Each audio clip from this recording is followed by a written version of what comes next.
Bhagavato Arahato Samma Sambuddhassa. Namo Tassa Bhagavato Arahato Samma Sambuddhassa. Itipiso Bhagavarahang Samma Sambuddho Vidyacharana Sampanno Sugato Lokavidu Anuttaro Purisadhamma Sarati Satta Deva Manusanang Buddho Bhagavati. Namo Tassa Samma Sambuddhassa.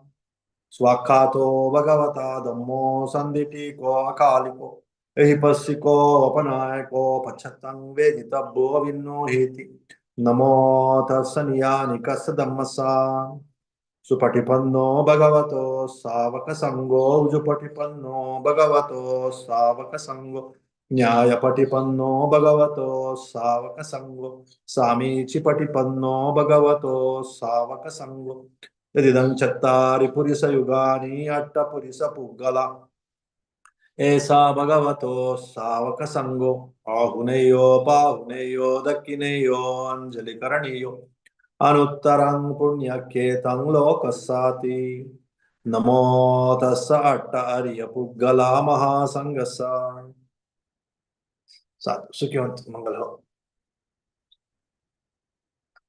So in this Mahāparinibbāna Sutta, in the first section we have seen the drift of Dhamma. One should understand the beauty in each and every word of Buddha. It's always about how to establish authoritatively in freedom, in the path of freedom, without any confusion, without any half-heartedness. So once you understand the drift of Dhamma, then that's it. Then automatically that drift will take you into this the ultimate state of Nibbana. So that very wise people, they realized it, and then the journey became very easy, very comfortable, like in the case of Sariputta. We just understood, yes, this is what is the path, this is what is the goal. It is very clearly enunciated, it's very clearly explained, discovered and explained by Buddha. That's why each and every word of Buddha, it has that inner quality of freedom. It will emancipate, it will free. Even a single word, it will churn your understanding, it will just motivate you to establish in this path of freedom, the goal of ultimate freedom, absolute freedom. That's what is the drift of Dhamma. That is the teaching, each and every word of Buddha that clearly talks about, that clearly indicates. So that's what Sariputta, Venerable Sariputta authoritatively declares. That is one of the key takeaway that you can think of in the first section in this Mahāparinibbāna Sutta. In the second section, as I was telling you, it is the mirror of Dhamma. If you can decide by yourself, with your behavior, your virtue, your faith, your understanding. Of course, faith comes with a bit of understanding also. Just like Buddha, the Sariputta said, to understand the drift of the Dhamma, and automatically faith comes, automatically wisdom will keep on developing. Once one will start getting the insights, different insights. So then one can, just like we see our image in the mirror, the same way we can see how much we are progressing. Based on our faith, based on our ease in practicing the virtue, based on our clarity in the mind, without confusion, without dullness, without how much the mind has becoming more and more clear, calm, composed, and how easily we can make decisions, and how we can easily understand what is right, what is wrong, what is good, what is bad, what is beneficial, what is not beneficial, what is wholesome, what is unwholesome. And how easily we can practice the 5 precepts, the lay people, and how the renunciates according to their ability, 8 or 10 or more than that, how usually they can practice. So all these things, it will actually like a mirror. Our own behavior is a mirror to know about our progress in this path. That's what Buddha told this Venerable Ananda when he wanted to inquire whether this person is Sotapanna, this person has entered the stream of Nibbana, whether he has reached the first stage of Nibbana, second stage of Nibbana. Then don't tire me, don't simply annoy me by asking this kind of questions. They will know by themselves. In that way, Buddha told this Ananda. And in the third section, we have seen like Buddha, of course, in all these three sections, he was highlighting the training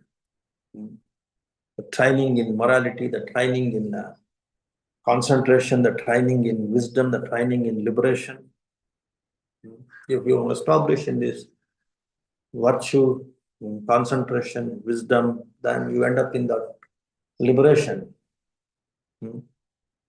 Samma Vimutti, Samma Jnana and Samma Vimutti. Once you establish in this Shil, Samadhi, Panya, then Vimutti also will follow. The liberation also will follow. That he was highlighting, and the Four Noble Truths also he was explaining in so many places. He traveled even in these last days also, he traveled so many places. And here also we will see in the fourth section, he traveled so many places. And again, teaching so many groups of people, lay people, monastics, all kinds of lay people, the householders, the ordinary householders, the Kshatriyas, the Brahmins, all kinds of people, the business people. He used to teach all kinds of people. And even very low profile people in the society were considered very low. If they show some genuine interest, genuine faith, genuine humility and humbleness to learn, then Buddha used to teach any kind of person, even he is the lowest of the low also. And he is not of great intelligence also. But the genuine interest and humbleness and the faith is the indicator. How much humble, how much genuine, how much honest he is. So that is the indication for Buddha to teach any kind of person. That way he kept on teaching during those last days also, just before taking this Mahāparinibbāna. So in this third section, Buddha highlights, in addition to the importance of morality and all this concentration and all, he talks about the 37 factors of enlightenment. Of course, those who are having a little more insights into the teachings of Buddha, they could comprehend these 37. Of course, it was already taught by Buddha on several occasions. Just again, different people have different temperaments, mindsets. So again, he has to elaborate the different approaches to enlightenment or liberation.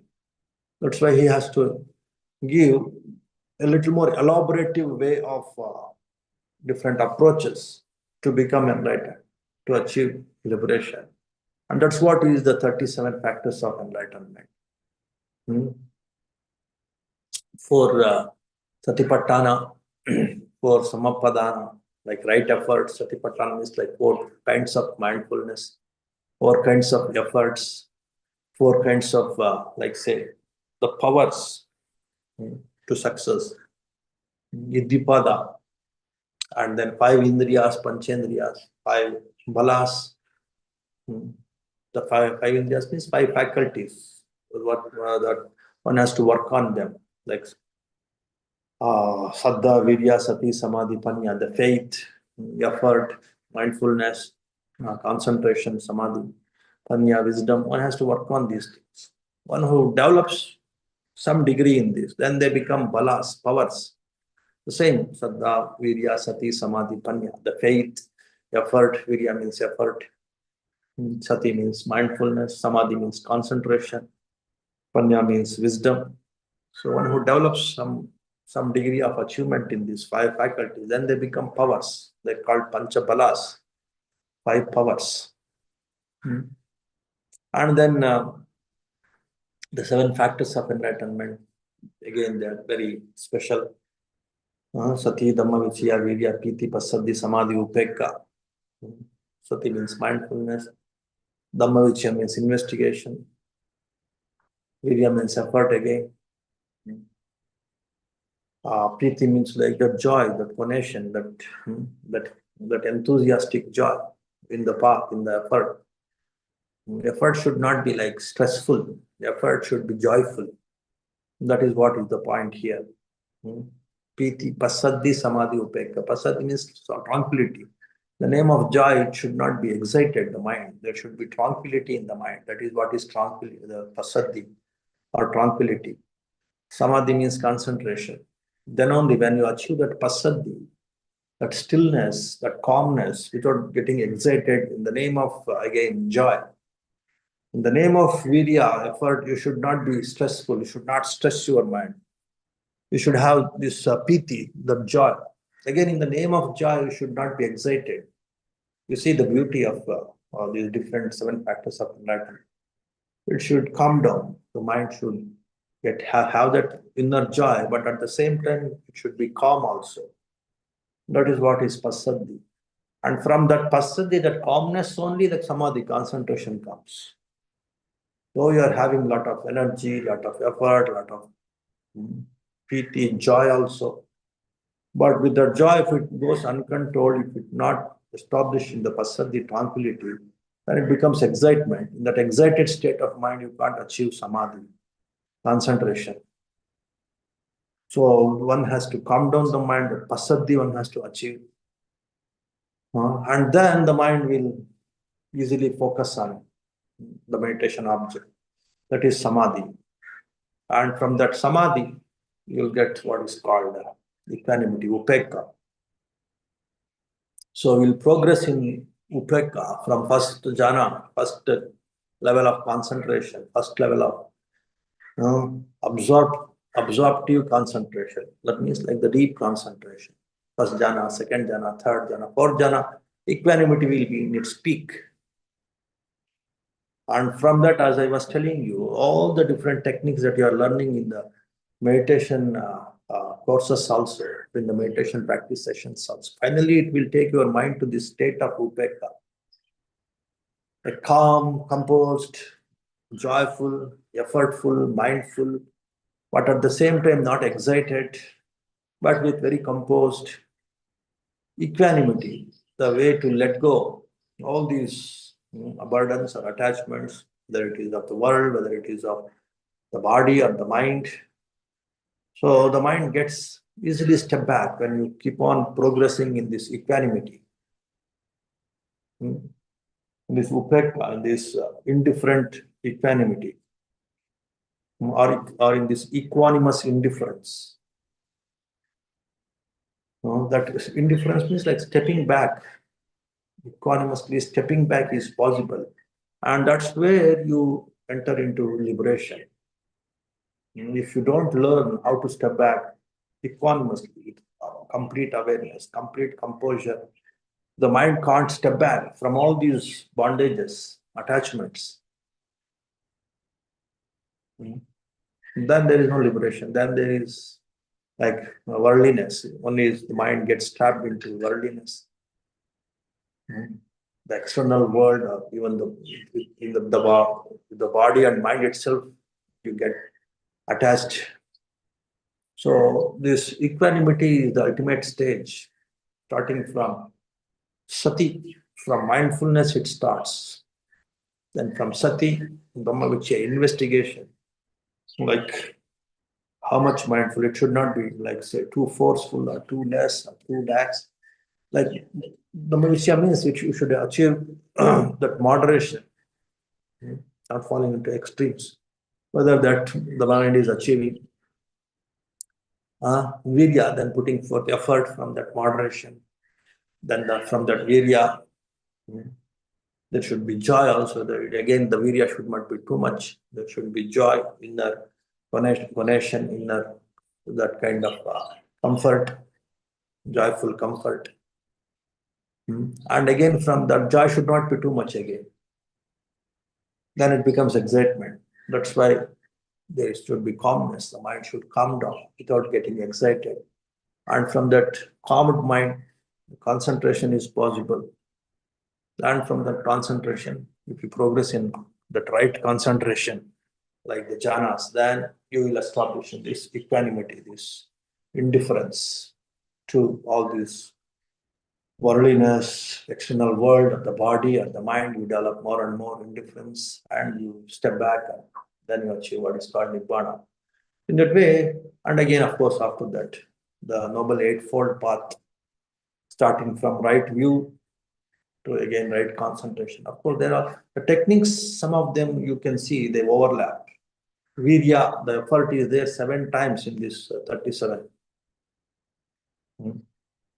And this investigation or this knowing, analyzing, it is also there so many times. Sati is there, mindfulness is there so many times in this 37. But they're arranged based on the temperament of the people in different ways, like the course of Satipatthana mindfulness, the course of right effort, course of Iddhipada, according to the temperament of the people. So one set may be very appealing for one person who is having some specific temperament. For example, a person who is into this, more into this mindfulness, for such person, then Buddha talks about Satipatthana. Those who are more into this effort, energetic effort, for such a person, then this 4 right efforts, Samapadana is suitable. And the person who is with this Iddhipada, power to achieve something, for such a person, the Iddhipada, 4 steps of success, Chanda, Virya, Chitta, Vimamsa, that many of you know, that may be appealing, that may be suitable. For some people, Pancha Indriya approach, Saddha, Virya, Sati, Samadhi, Panya, that may be suitable. For some people, Pancha Bhala, again, of course, the same, but they're more mature, so that may be quite suitable. Panchabala approach. For some people, this Satta Sambhojjana, the 7 factors of enlightenment, that just now I was explaining you. Sati, Dhamma, Vichaya, starting from Sati up to this equanimity, that approach may be suitable for some people. And for some people, this Ariyastangika Marga, with Noble Eightfold Path, starting from right view to right concentration, that may be appealing. Finally, all these different groupings, they will take the mind to ultimate liberation. Whether you take up this Noble Eightfold Path, after right concentration, you end up in right knowledge and right liberation, Samma Jnana and Samma Vimutti, that is again achieving Nibbana. Or if you take up this 7 factors of enlightenment, starting from Sati, mindfulness, up to equanimity, Upekkha. After Upekkha, as I told you, Upekkha will reach its peak in the 4th jhana, and from there again one will be liberated. The same way in other groupings also, that is Panchabala or Panchendriya, Samapadana or Satipatthana or Iddhipada, Iddhivida. Iddhipada. This 4 steps of success. All these things, they culminate in Nibbana. But based on the temperaments of the people, the likings, the inclinations of the people, these different groupings are made. So in that way, these 37 factors of enlightenment, again, Buddha explains in this 3rd section. Then, again, the conclusion of 3rd section is with this 37 factors of enlightenment that Buddha explains. And then, one final statement also Buddha, he gives. Now, monks, I declare to you, all conditioned things are of a nature to decay. Strive on untiringly. Anicca Sankara, everything is changing. Everything is changing. Strive on untiringly. Appamadena Sampadeta. So, Appamadena Sampadeta means like diligently, mindfully, keep on working. Tathagatas in all these different groupings of 37 factors of enlightenment keep on working, then you will reach the goal. No need to have any doubt in this. The Tathagata's final passing will not be long delayed. Now, he will not have uh, this teacher in the form of an individual. I will not be there. That means I'm going to take the final Mahāparinibbāna. Passing will not be long delayed. 3 months from now, Tathagata will take his final Nibbana. So he declares when he is going to take the final Nibbana in this in this Vesali. So from now on, after 3 months, I will take Mahāparinibbāna. Ripe I am in years, my lifespan is determined. Now I go from you, having made myself my refuge. Monks, by untiring, mindful, discipline, guarding your minds with well-collected thought. He who is, say, again, Buddha, he is not like, say, talking about only monks now. Now what he is saying, he who is tireless, keeps to law and discipline, leaving birth behind will put an end to woe. Whoever it may be, that's a layperson or a renunciate. So if he sticks on to these teachings, the path, the law, that means these instructions, these teachings, and also discipline, like virtue, the discipline, the morality, the discipline. So if he sticks on to this, then definitely he will be liberated. There is no second thought about this. Don't have any doubts.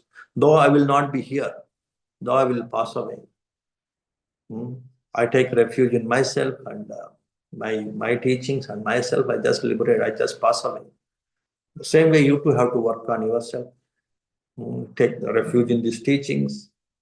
Work on yourself. Strive, and then if you stick on to this path and these teachings and this discipline, then you too will achieve the same goal. Just like me, who am I? Who is into this ultimate goal? So I am Tathagata. Though I discovered it, the goal is same for you and me. You are also working on these teachings. I am also working on these teachings, which of course discovered by myself. So in that way, Buddha encouraged these monks and other people in Vaishali. Then after that, now in this fourth section, so now he decided to leave Vaishali. Now because from Vaishali he has to travel to Kushinagar, Kushinara. That's in UP actually. This Vaishali is in Bihar. From Bihar to UP, in the northern Bihar to northern UP, he had to travel. And again, on the way, has to meet so many people. There are so many townships, small cities also, and maybe villages, big villages also. He has to interact with so many people in these 3 months. He has to instruct and motivate them, inspire them. So that is the duty of the Tathagatas that Buddha knew very well. Though he was old and he was so that responsibility or that commitment or that eagerness to teach, it was very much there. So he thought of leaving Vaishali because his mission in Vaishali was fulfilled, talking to so many groups. It was a big city, so talking to so many groups, monastic monks or the lay people or the rulers or the businessmen or the wise ascetics.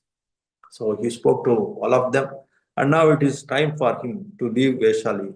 And he looked back at Vaishali with his elephant look, like with one very, very, very majestic look. So he just looked back at Vaishali when he started living Vaishali. Just once he looked back at Vaishali because he had so many disciples. He was so much thankful and grateful to them also. And then now it is the last time he has to see. So he gave an elephant look to Vaishali. And then, Aranda, this is the last time the Tathagata will look upon Vaishali. Now we will go to Bandagama. There was one more township that he had to move to that place. So they left Vaishali and they went to this Bandagama. And in this Bandagama, again Buddha, he gave discourse on this Aryan discipline, Aryan morality, Aryan discipline, Aryan concentration, Aryan wisdom, and Aryan liberation. Aryan means here the right morality, the right concentration, and the right wisdom, the right view-based morality. Good for me, good for others. It is for my mind purification and my mind liberation. With that intention, with that understanding, if you work on your morality, then it becomes right morality. And in the same way, it's for my mind's purification and concentrating my mind. In that way, if you work on the purification of the mind, the intention of purifying the mind, and develop concentration, then it becomes right concentration. So in that way, Buddha highlighted these 4 steps of liberation: the Aryan concentration, Aryan morality, Aryan concentration, Aryan wisdom, and Aryan liberation. He gave discourse to different people in this Bandagama. And then from Bandagama, for different groups, of course, the same discourse was repeated. And then from Bandagama, they traveled to Hattigama. From Hattigama, they traveled to Ambagama, Ambagama to Jambugama. You see, those ancient days, the names are also very easy to remember. Hatti means like elephant. Amba means like mango. Jambugama means, Jambu means, you know, what you call, that fruit, that plum, that it is the Jambu Dvipa. India is famous for that. Giving the same discourse at each place, then he said, Ananda, let us go to Boganagara. After traveling all these different places and giving discourses and enthusing and inspiring, instructing the disciples to work on this path, now they traveled to Boganagara. So in Boganagara, they stayed in one place called Ananda Shrine. Maybe the lay people would have constructed some shrine in the name of this Ananda himself. After all, he was a great disciple of Buddha. So there he addressed the monks and other disciples also about the teaching, about he instructed them about these 4 noble truths and discipline and right morality and all these things. And then if somebody, they come to you after my passing away, if somebody comes and started teaching you, whether he's a monk or a lay person or a teacher, whoever it may be, this is what I learned directly from Buddha. This is what Buddha taught me. Then there may be a chance of misinterpreting this. He may be a good person, he may be a very wise person, but still there may be a chance of misinterpreting it. That's why you should not either reject it or accept it immediately accepting, immediately rejecting. This is what is actually the human mindset. They immediately they conclude. If something is taught to them, they either appreciate it and they become blind followers, blindly appreciate, or they simply condemn it and they completely reject. They draw a conclusion that this is not right. But that is not the way that you should practice. What you should do, you should just understand what he said and then compare with the the material already available, the suttas, the discipline, the teachings. You just compare with this. If it goes in tune with this, different ways of different suttas, different disciplinary monastic rules or disciplinary rules, if the teachings what he has taught you, if it goes in tune with this, then only you can accept it. So again, Buddha is actually instructing and inspiring people to use their own intellect to judge and understand based on different parameters, not just on one authority, based on different authorities. In that way, again, there are so many great wise masters like Buddha Gosha and all. They say, I follow Buddha's teachings based on so many authorities. One, what I have learned from my masters, my teachers, what I have learned from the scriptures, what I have experienced by myself, what I've experienced by the reactions or the responses of my students who have learned these things. That way, from these four authorities at least, actually one should reaffirm the wisdom, the knowledge, the teachings. What are they? They have learned it directly from the Buddha, or if they have learned it from the great masters, great teachers, or if they have learned it from the Arahants. That is one authority. And the second authority is the scriptures. There are so many original teachings. One has to compare whatever he has learned from others, including even the Buddha. That's what Buddha is saying here. With so many suttas that are delivered, that are very much, they were preserved in the form of oral tradition in those days, but now it's preserved in the form of scriptures, written scriptures.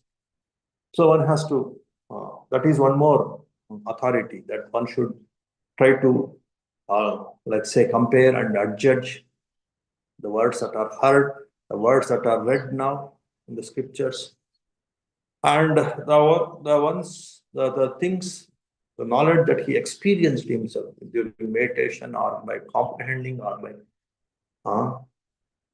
while practicing them. So whatever he experiences, how it is liberating him, purifying him, calming him, giving him the true happiness, authoritative, wholesome happiness, and liberating him. That is experiential knowledge. That is one more authority.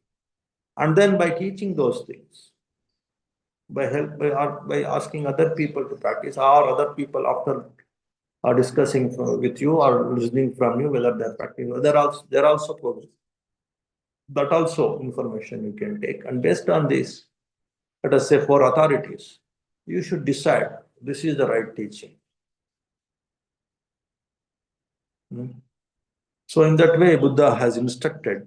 Of course, I have elaborated on this. Buddha briefly instructed something like this to the audience there. The crux of the point here is, the matter here is like, don't accept anything blindly. It is taught by so and so, it is taught by Buddha. In that way, many people, they claim this is taught by Buddha himself. So I have learned it. So I am telling you, you should practice. So don't blindly accept any kind of this kind of single authority. You just bring in all other kinds of authority, and then you accept and practice and go ahead. In that way, Buddha instructs this the audience in this Bhoganagara. After that, of course, again he highlighted the importance of Shil, Samadhi, Panya, morality, concentration, and wisdom. And then from there, Buddha told Ananda, now let us go to Pava. Pava is one more important place. It's very big stupa in Pava also, I remember. Yeah.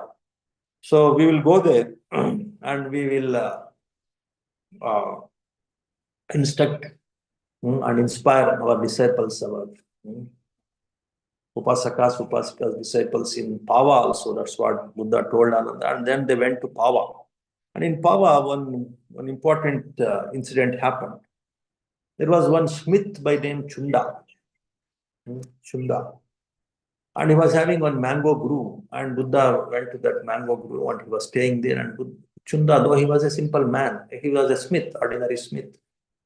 And he was having tremendous, great reverence to Buddha, lot of faith towards Buddha. And he came to Buddha and he listened Dhamma talk from Buddha. And he requested Buddha, invited Buddha for the next day lunch.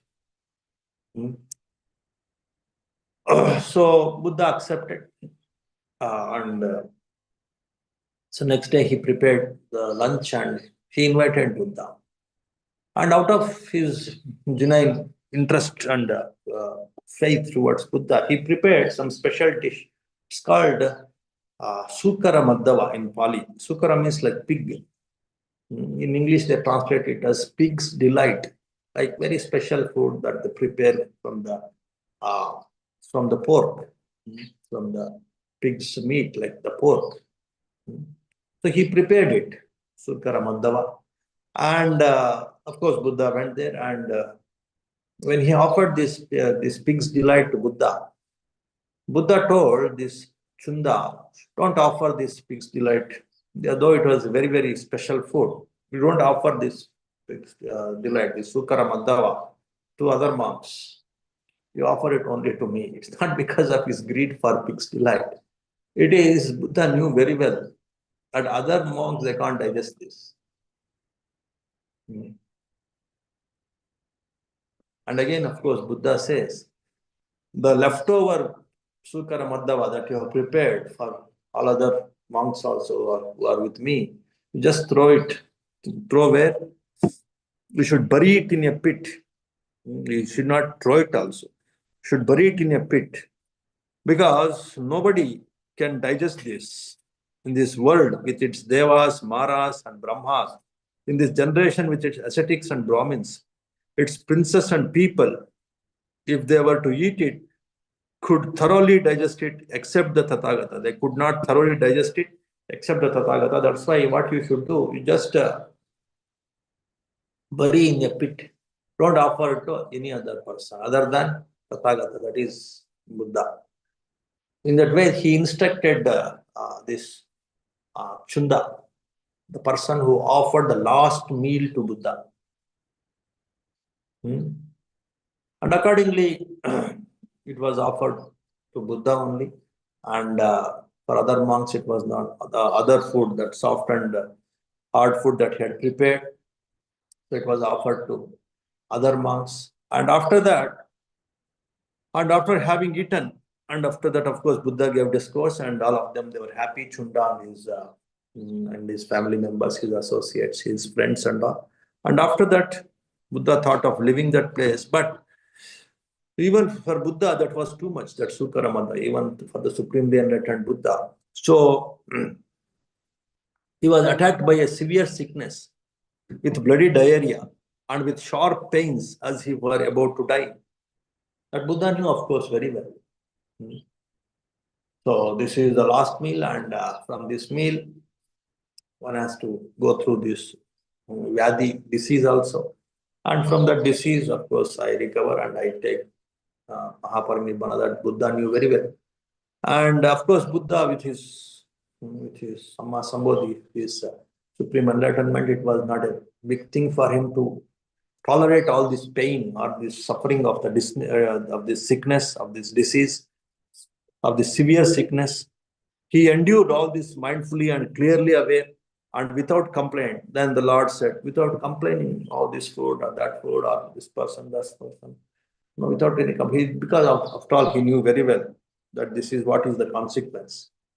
So he endured all that, and now we will go to Kushinagara. Now it is time for me to give up this body. Now we'll go to Kushinagara, in the Kushinara. That time it was called Kushinara. He told Ananda, then they started traveling to Kushinara. Having eaten Chunda's meal, he suffered a grave illness, painful, deathly. From eating a meal of pig's delight, grave sickness assailed the teacher.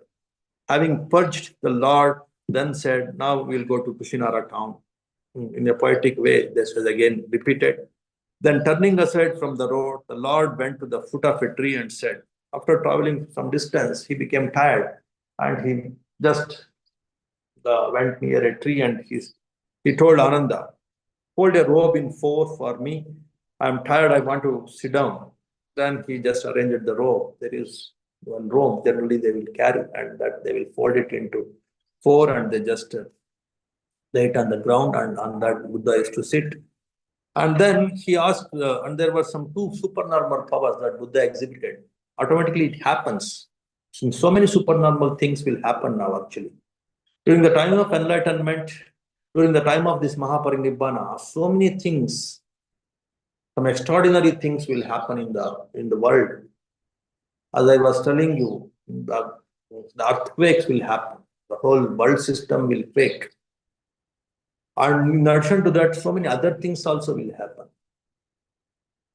During the Mahāparinibbāna also, earthquake will happen. When he is giving up his life force, life energy, life principle, that we have seen in the previous sections. So in the same way, during this enlightenment time also, many things Many extraordinary things happen. The plate, that last meal, after taking the last meal, the plate, it will go against the flow of the water. He threw that plate into that bowl or plate into that river. So it flew against. And of course, there was some significance because whenever the great Samma Sambuddha, supremely enlightened ones, they are supposed to get enlightenment, then the plate that they threw, it will sink into that water. And it happened in the previous Buddha's time also. Kassapa Buddha, Vanagamana, Kusanda. The same way Gautama's plate also, it sank and 4 plates. That way so many supernormal things will happen, which many people, they can't comprehend in this so-called materialistic world with their materialistic knowledge. But anyway, one thing here you have to understand is so many very, very special things, very extraordinary things happen during the time of enlightenment and also during the time of Mahāparinibbāna, the great demise of Buddha. Here also many things happen, something like that. Then when he requested Ananda to go and fetch some water, there was some small stream going next to that place. Then he told, because just then some 500 carts, they had just passed through that stream, and that it became very muddy. Then he told, just let us wait for a few minutes. Then that's all that muddiness will go away. Then we will get nice water, fresh water. Then Buddha said, no, just go. Then he went there, and by the time he went there, everything became very, very, very fresh. So again he thought, oh, this is the power of Supreme Enlightened One. Of course, this is very, very simple, supernormal power, but still, these peculiar things, extraordinary things, it will happen during the time of Mahāparinibbāna. That's what I wanted to highlight. Then one more thing happened. One gentleman, one Upasaka, his name was Pukkusa, he also came to that same place where Buddha and Ananda were there, and where Buddha drank that water. And he was also happy to see that very, very fresh water, even though some banded carts went through that small stream. And then he again told, these ascetics, these wanderers are very special.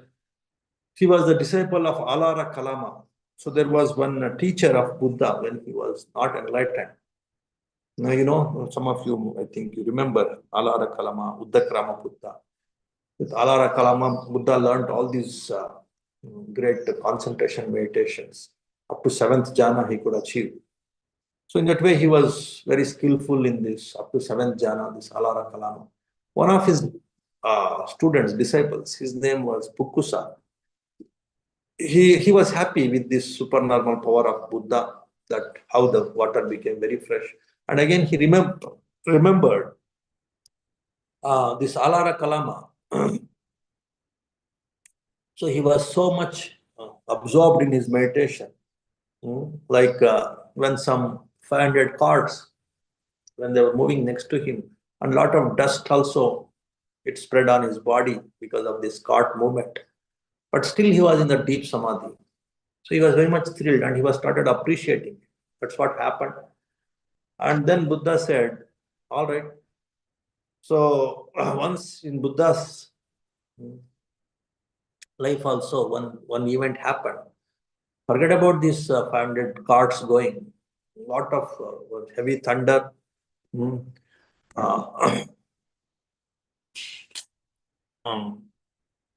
Like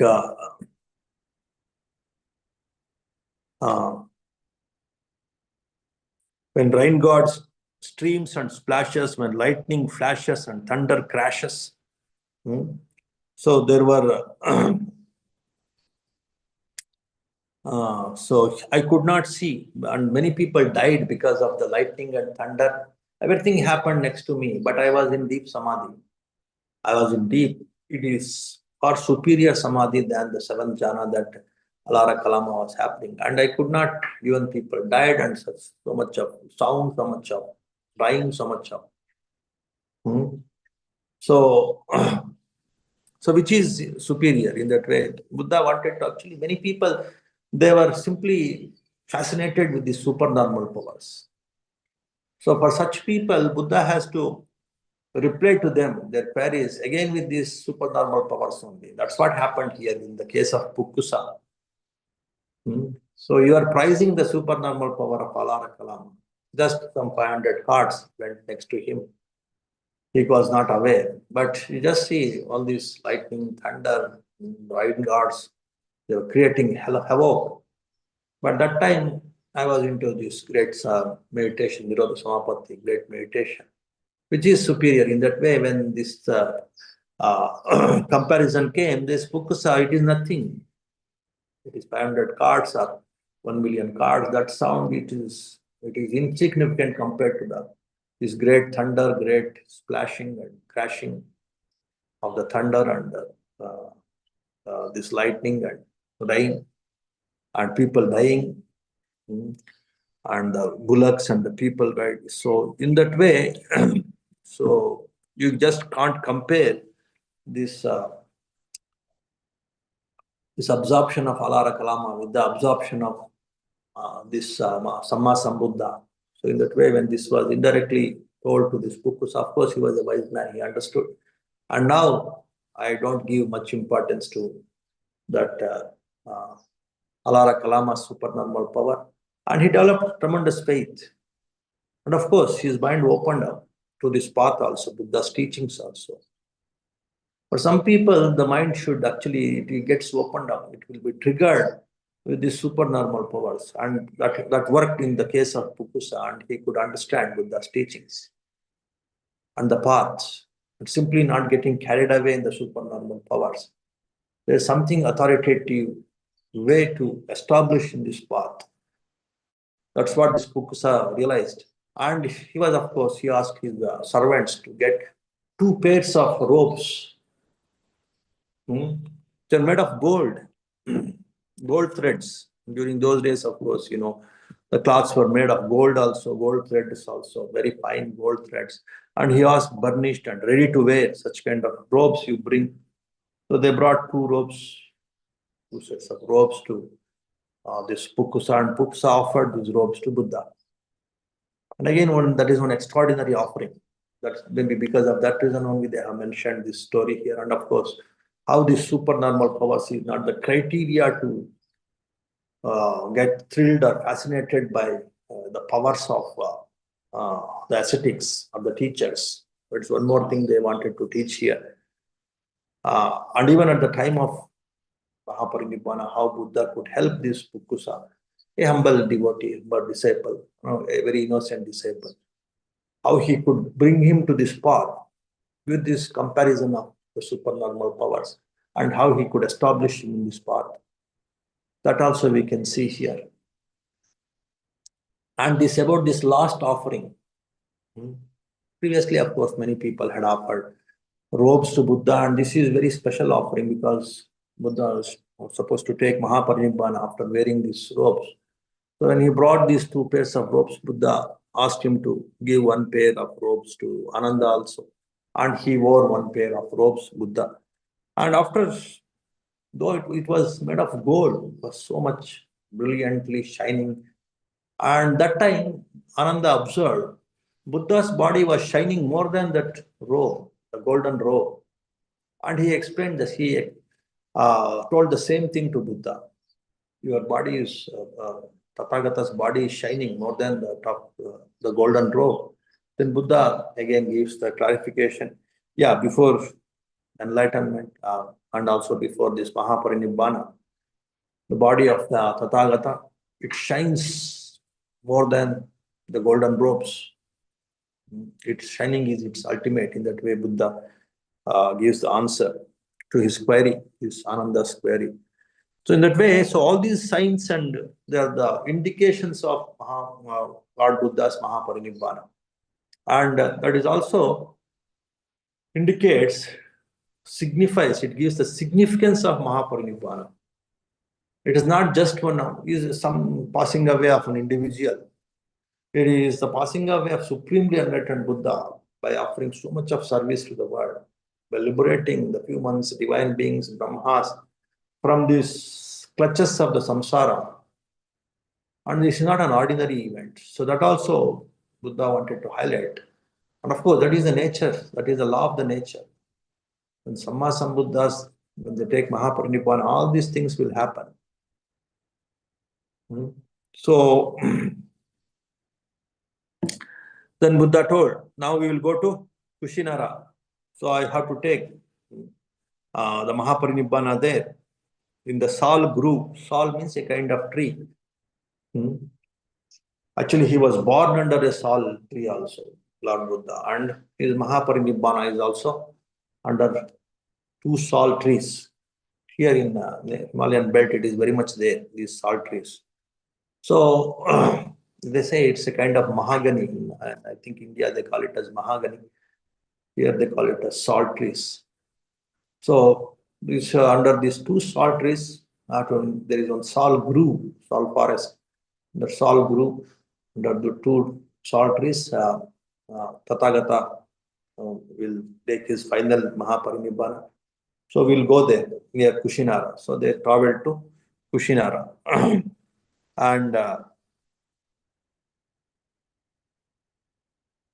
And of course, large number of monks, they were following Buddha and Ananda. And they went to river Kakutta. Before taking Mahāparinibbāna, Buddha wanted to take bath. He wanted to bathe himself. And there was one river, Kakutta river. So we will go and bathe in that river. He entered the river, bathed and drank, and emerging, went to the mango grove, where he said to the Venerable Chundaka, come Chundaka, fold a robe in 4 for me, and I am tired and want to lie down. There was one more disciple, Chundaka. So Chundaka assisted Buddha during his, he wanted to take rest under those salt trees. So this Chundaka assisted Buddha.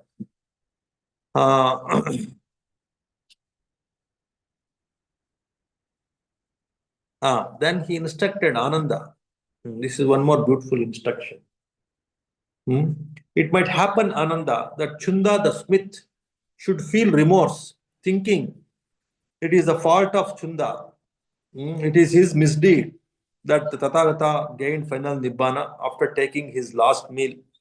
So in that way, he may feel that some remorse. Oh, he has taken food from my house, my home, and I offered this Sukara Madhava. Because of that, Buddha developed some sickness also, and because of that, he had to take Mahāparinibbāna. In that way, he may feel I am the cause of his demise. In that way, he may think, but you should clarify his doubt and that remorse. How you should clarify? The last meal that you offer, it is not the cause of his demise, and it is not an inferior offering, or it is not one graveful or dangerous offering. Rather, it is the most meritorious offering. In that way, you should tell him. That's what Buddha is instructing to Ananda. He may definitely feel some remorse. Because after eating my food, Buddha had to go through this problem and he has to give up his body. So then you should tell him, no, this offering, that the last meal that you offered, it is of great merit. It is as great as the offering that was made by Sujata before his enlightenment, before Buddha's enlightenment. One great late women disciple, Sujata, she offers Buddha the food, the alms food. And after taking that food, and it was very precious actually, she prepared with absolute utmost care that alms food. After eating that, Buddha could achieve that supreme enlightenment, and also it could sustain Buddha for some 49 days. That much special food she prepared.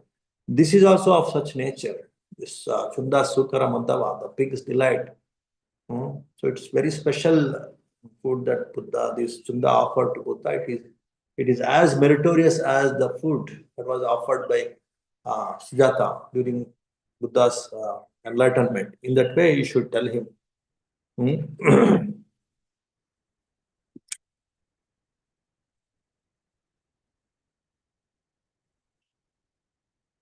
So these 2 alms givings are more fruitful and profitable than all others. The food offered before enlightenment and during Mahāparinibbāna. These 2 offerings are far superior than any other offering. In that way, you should encourage them. Chunda's deed is conducive to long life. So Ayuvanna Sukha Bala. Definitely he will get all this Ayuvanna Sukha Bala. In that way, you don't allow him to remorse on his last meal offering. Because it is very special offering. You just inform this to Chunda so that he should be happy. In that way, Buddha instructed Ananda. He should expel the Chunda's remorse by telling all these things to this Chunda. In that way, he instructed Ananda, Lord Buddha. Then Lord, having settled this matter, at the time he uttered this verse. Again, by giving, merit grows, by restraint, hatred is checked. He who is skilled abandons all evil things. As greed, hatred, and folly wane, Nibbana is gained. Again, one more beautiful instruction about the importance of giving also. By giving, merit grows. All kinds of merit are actually there around this ability, around this act of giving. That's what Buddha encourages. Don't be stingy, be generous. Learn this art of giving. And by restraint, by controlling the senses, by not indulging in the sensual things, sensual pleasures unnecessarily or overly, then hatred is checked. Your mind will be free from hatefulness. As I was telling you in this Abhidhamma class, through alobha, through generosity, alobha means not having this greed and attachment. Automatically, your your merits will grow, and it will lead to so many kinds of achievements: the wealth, the superior rebirth, and rebirth in the divine realms. Mind becomes free from this lobha, and that gives tremendous inner happiness, and good relations with the people around you. All these things are the benefits of this giving. The same way, by practicing Shila, by restraining your senses, again there are so many benefits. Loving kindness will increase, your hatred will decrease, your hateful mind, it will start melting.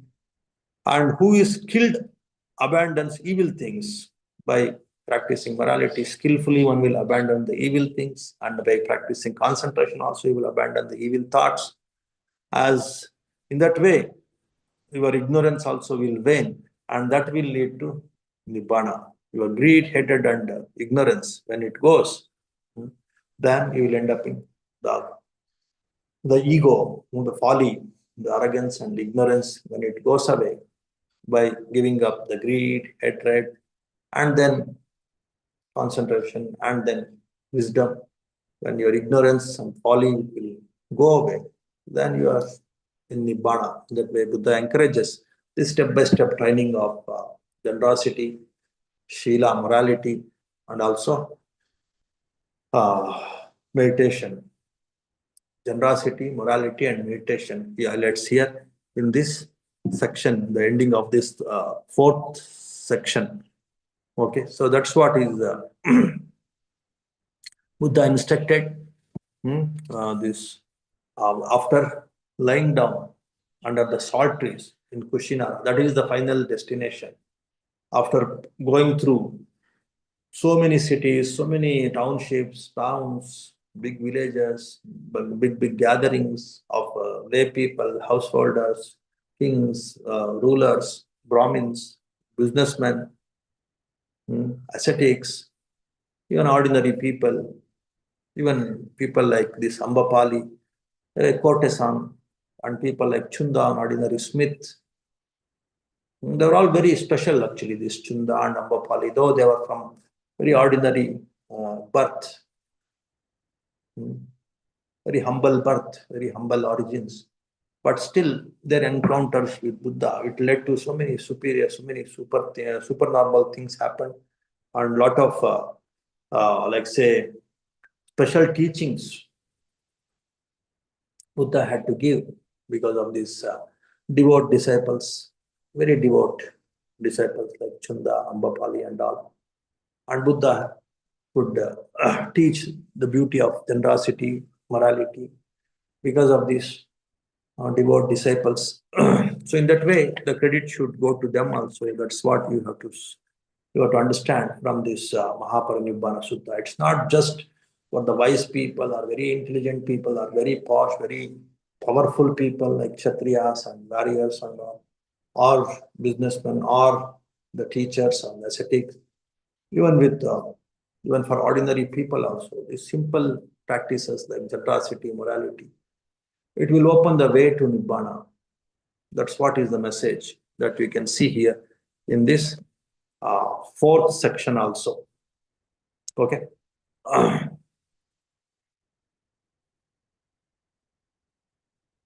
Okay, I think the fifth section we will see next week. And if you have some questions, fifth section and sixth section, there are two sections.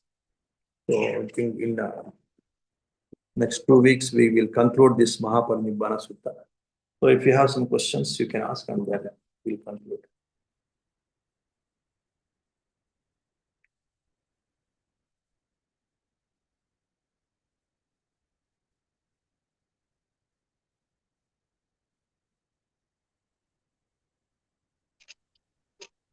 Yes, Upasak. Vandami Bhanteji. Tad Sukhi Hantu, Upasak. While going towards Kushinara by the Buddha, from Vaishali onwards, at Vaishali he has turned back and has seen Vaishali, and he was like elephant look. Correct. So, what is the internal meaning of elephant look, Bhanteji? Elephant look means like one very dignified, very grateful. The look with lot of dignity, lot of gratitude. Like towards this Pataliputra also, like this Pataligama. That time it was called Pataligama. So towards Pataligama also Buddha gave one majestic and very the look with some gratitude, because many people, of course, it's like one gratitude and a kind of connection, kind of like Savasti also.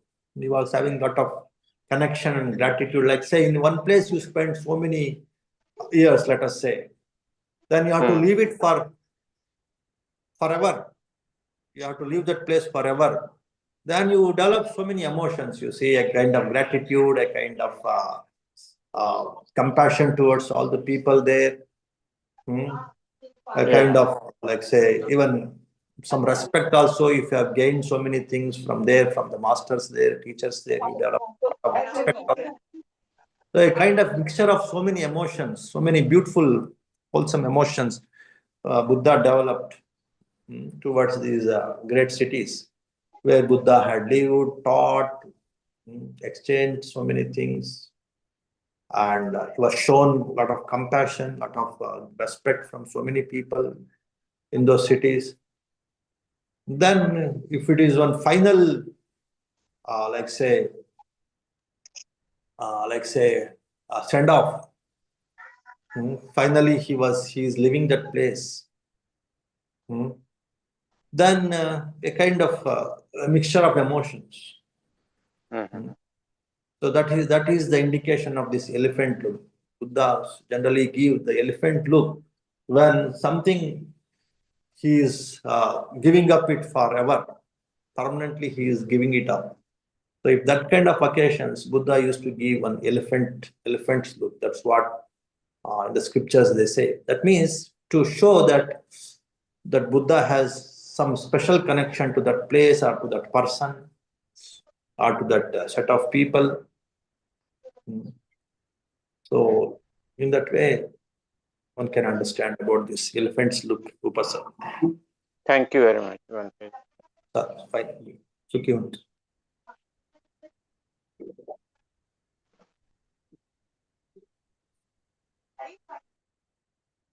So any other thing?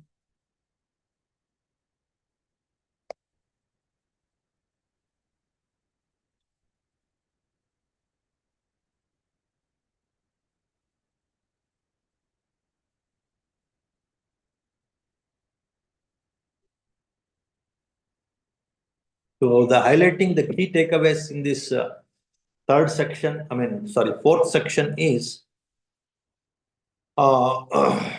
this Buddha's treatment towards all kinds of people.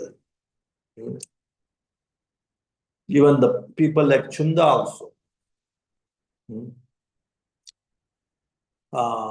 So it is not the ones like say worldly heights or worldly achievements that are like say the key parameters which will connect with Buddha, which will make them special in the eyes of Buddha. No, it is the humbleness, it is the faith, it is a kind of course, respectfulness, the gratitude, the humility, the genuinity, the honesty. These are the qualities that attract Buddhas, that attract Buddha. It is not your smartness, your superiority in wealth or in power or in even the knowledge, in your intelligence. They are not the things that will uh, make the Buddhas to be happy with you. It is your humbleness, your humility, your gratitude, your respect, your honesty, your genuineness to learn. So these are the things that will win the hearts of the Buddha, hearts of Buddhas. So in that way, that is one thing we should see here in this fourth section. And then Buddha's like say untiring effort to teach all kinds of people, even at this stage of, even at this final stage, final days of his Mahāparinibbāna. That is one more thing. And different supernormal things, events that will happen during this Mahāparinibbāna, just like the time of great enlightenment. That is one more thing you can see in this fourth section. Handling the people like Pukusa, very ordinary, very innocent people, in their own way, according to their temperaments. That is one more thing, that Buddha's skillfulness in teaching and helping the people to trod into this path of enlightenment and liberation. That is one more thing that you can see here in this fourth section. So just like we have seen some key takeaways in the first three sections, these 2-3 things you can remember in this fourth section also. Then in the fifth and sixth sections, there are again some beautiful things, very, very important things, more significant than these four sections that we will see next week. Okay, if you don't have more questions, then we'll conclude with some small chanting.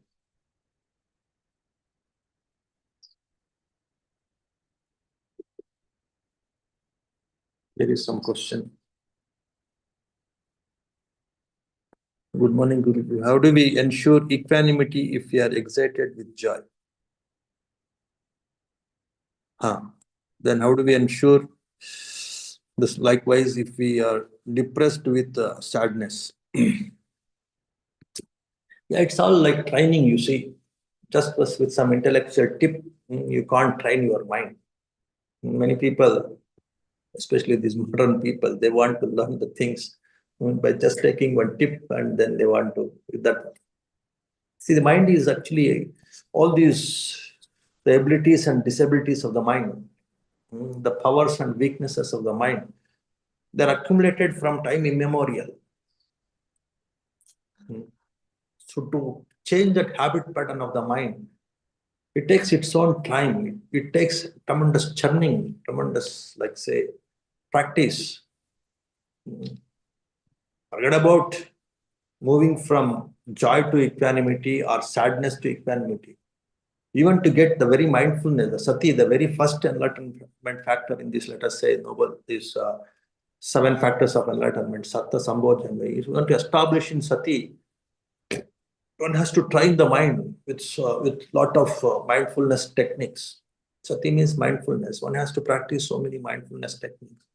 then one will establish in this mindfulness. When you are mindful, then you should not, like say, simply getting carried away in this mindfulness. You should see again, investigate the mind about the mindfulness.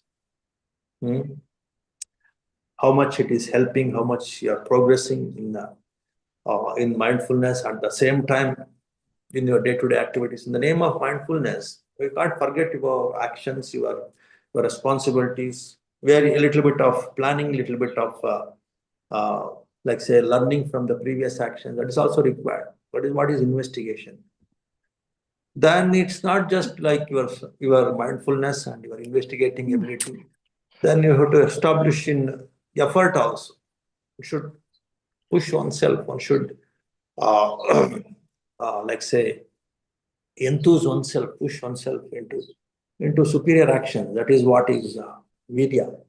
And that pushing should not be too much. It should not be tiresome. There should be some joy also in that pushing. That is what is piti. And if the joy takes like, it's all like moderation. You see all these steps.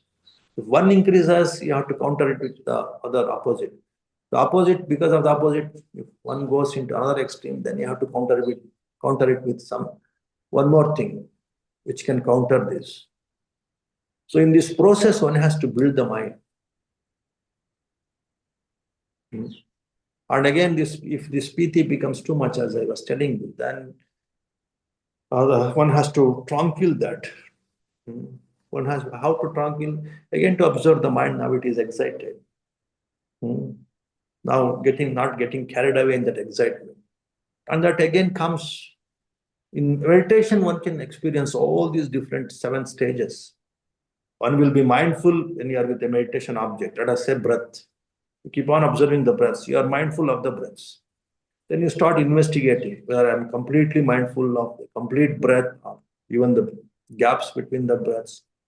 That is what is investigating. How much mindful I am, how much I'm progressing in my mindfulness, whether I'm noting only in-breaths and out-breaths, or even the gaps between these in-breaths and out-breaths, the complete cycle.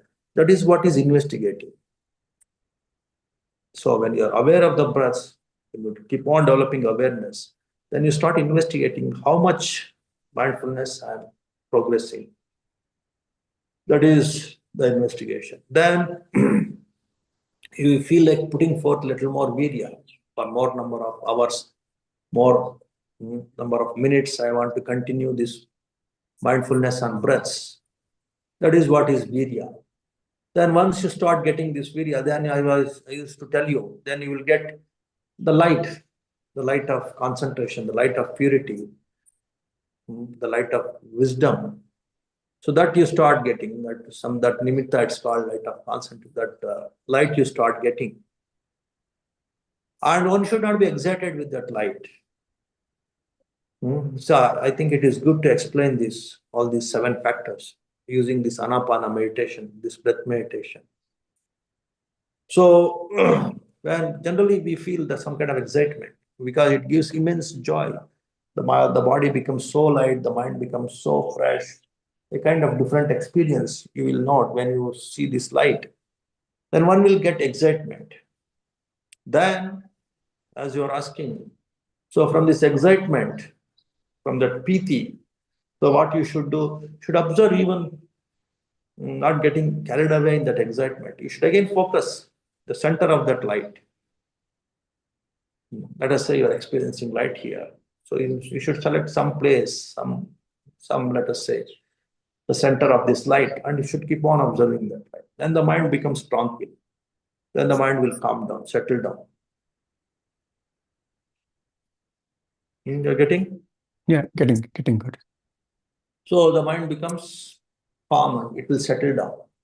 Because it is again, you see, bringing this distorted mind to one object, even this so-called this exciting object, this object like this light, it excites because it's a different kind of object that you had never seen. So once you start getting this light, and again, just let go of that excitement, let me focus on this light. Then the mind gets more tranquility. And that is what is passaddhi. And that tranquil mind, then it will take you to higher levels of concentration. That is Yeah. samadhi. And from that higher levels of concentration, even in that concentration also a little bit of wobbling will be there. That's why there are 4 levels of concentration. First jhana, second jhana, third jhana, fourth jhana. All that little bit of slight wobbling, the mind, with some very, very slight, very delicate thoughts, they will also disappear, and you establish only in that emptiness, only in that pure. You will transcend the body senses. The mind will end up in absolute, unshakable, that pure mind, which is very, very still, and that is what is absolute equanimity. That is upekka. So this passaddhi, samadhi, upekka, these last 3 stages, as I was telling you, they will establish you in this stillness of the mind at these 3 highest stages. When there is passaddhi, there is first stage of stillness of the mind. In samadhi, second stage of stillness of mind. And equanimity, upekka, the highest stage of equanimity of mind. The stillness of the mind, that is in the 4th jhana. The samadhi itself, the 4 jhanas will come. First jhana, second jhana, third jhana. And in this last one, upekka, it is very pure, without any wobbling of the mind, without any, bondage of the body. The mind will remain in that absolute purity, absolute brightness, absolute stillness. And that stage, when you reach, and actually now you are going to see in this Mahāparinibbāna Sutta also, from that stage only Buddha takes Mahāparinibbāna, from that absolute equanimity stage of the 4th jhana. So in that way, if there is some excitement because of something new, something extraordinary, when we excite, when we get excitement, when we see something extraordinary, right? Yeah. Something very novel, something very new. So in this, when you observe this light, this joy that you get when you observe this light, in this, let us say, in this meditation. On all meditations, you will get this actually, not only in this breath meditation. Then to calm down from that excitement, then you have to observe again in the midst of that light. Then that excitement, though it is a supporting factor, it will start reducing, and the mind becomes more and more calm, more and more peaceful, more and more settled. And that is what is tranquility, passaddhi. Even in the midst of that excited mind, you focus on that extraordinary object of meditation, that is this nimitta, that light. If you focus in the midst of that, then the mind gets what is called that calmness, that settling of the mind. That is what is passaddhi. And that is the way, as you are asking, from that excitedness, again focusing, concentrating, coming to your day-to-day works also. When you get some excitement because of some, whether it is sensual excitement or some ego inflating excitement, as you are asking, whether it is some kind of disappointment and depression, again because of the world, because of the body, because of the other people, or because of the environment, ecosystem around you, definitely you may get excited or you may get disappointed. So always, of course, the lay people, householders, they can't rely on the meditation object, but they can rely on the task at their hand. That means they should focus on their work, the responsibility, the task. Then they will come out of this excitement, even with the disappointment. That's what I teach in this Iddhipada. Okay, my response, now I got excited. Okay, let it be. What next? What is my work now? What is the duty now? Duty consciousness, work consciousness, responsibility towards my work. So there the mind comes, then the mind will get that calmness, that it will calm down, it will settle down, it will come out of that excitement. Excitement because of somebody prized you, some benefit or some profit or some achievement, or because of something that will inflate your kamatanaha or bhavatanaha generally in the world. People get that excitement, sensual excitement or ego excitement. Then one should remember one's duty, one's task, one's work, and then one should focus there. Then automatically that excitement will calm down and mind becomes more equanimous. The same thing with disappointment also. If somebody or something, some event, some person, he hurts our ego, or we end up in some failure, or we end up in some disgrace, or even some disappointment, then letting go is the key here, either for excitement or for disappointment. Just let go and focusing on one's duty, one's task, one's responsibility. That way, in the worldly levels, I think this is what people generally do. This is what one should do. Just let go. That is excitement or disappointment. Let me come back to my task, my duty, my action, my commitment, my task at my hand. But some people who are skillful in this meditation, so they will just focus on the meditation object, and then automatically that excitement and disappointment, immediately they can come out of it, and more efficiently they can come out of it. That is the beauty of meditation. Meditation will train you to let go these excitements and disappointments in the worldly life and to focus on your duty. Here the duty is observing the meditation object for a meditator. So that training will happen to you when you are practicing meditation, and that will help you, that will come to your rescue in day-to-day worldly things also. So it will help you to let go your excitement, let go your disappointment. So if not into your meditation object, you can easily plunge into, you can easily slip into your task, your work. For many people, to slip into the task, to the work, it is difficult because the excitement, it will hold on to them, it will simply overwhelm them, engross them. That's why they can't easily come out of that and they can't plunge into their work. The same way disappointment also, it will simply overwhelm, dominate them completely, engross them completely, like say, squeeze them. Then they can't come out of it. But in the meditation, that training will happen to them. And there is excitement, let go, and let me be a meditation object. When there is some disappointment because of some thoughts, let go, let me come to my present meditation object. That training will happen in the mind again and again during your meditation practice.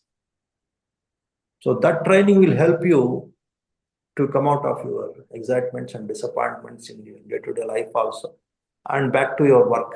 It will help you. That is the beauty of meditation training. So in that way, one should learn this art of letting go in this meditation training. Or if you are skillful, a bit of meditation training, bit of this knowledge, both these things also if you combine, then letting go becomes easy, and one can establish in the present moment awareness. The more and more you are into the present moment awareness, either by working or by meditation, that will bring your mind to this equanimity or tranquility, isn't it? Yeah. So it's finally, it is ability to come to the present moment, either by involving in the present work, present task at your hand, or by being in the present meditation object. So these are the ways, only two ways to come out of this excitement or to come out of disappointment. Yeah. Yeah. Thank you, Guru. Thank you very much. Right. So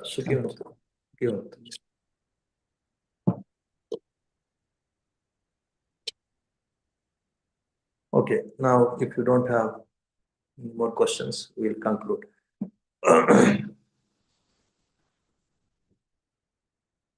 Bhavatu sabba mangalam rakkantu sabba devata sabba buddhanubhavena sabba dhammanubhavena sabba sanghanubhavena sada sati bhavantu te sukhi bhaveyam niddhuko Ahangmicha ahangviya ita cha me sukhi hontu. Majjata chataverino imam hi gammante dhamme satta hontu sukhi sada tato paranchara jesu chakkavale sujantuno. Sukhi hontu mangal. Good, this kind of practical questions, it will help not only one person who is asking, but others also it will help. Sadhu, Sukhi hontu mangal.